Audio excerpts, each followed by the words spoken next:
So, good afternoon guys. So, maganda yung view natin dyan, no? Sarap maligo. Pero, hindi tayo maliligo ngayon kasi mag-trace tayo ng ilaw dito. Kasi, may ilaw dito at saka dito. So, gusto ng client palagyan ng ilaw dyan. Kasi, sabi ng technician, may abang daw sila dyan. Sana ay matrace natin. Kaya, may dala tayong tracker tester.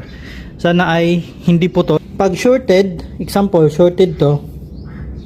Pag shorted yung wire, magre-red to. Ganito. Ayan. Kung makikita nyo, nagre-red. Pag ganyan ang naglabas, pag lumabas to, shorted yan. Pag hindi, another option, pag nag-test kayo sa red, may tunog. Pag wala, putol yan. Pag dito, ganun pa rin. Kung pag walang tunog, putol yan. So ngayon, ikakabit namin to at ititrace namin dyan kung saang part na nilagyan ng abang. So maglalagay kami ng ilaw dyan.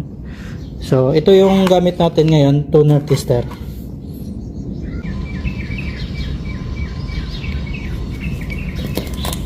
So titingnan natin kung shorted. Pag nag-red, shorted. Pag hindi, hindi shorted. So hindi siya nag-short. So ito yung tunog niya guys. Parang telepono. So, no connect.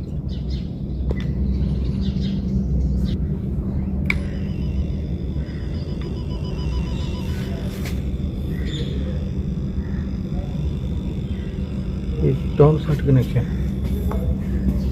No upside.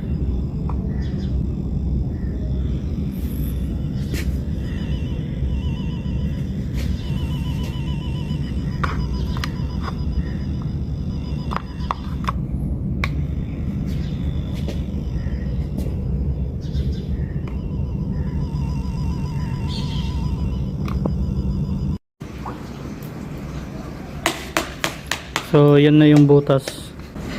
Isa, dalawa, magiging tatlo yung ilaw natin. So ayan, na-install na natin yung isang ilaw. Ayan. So gamit na gamit yung tester natin guys.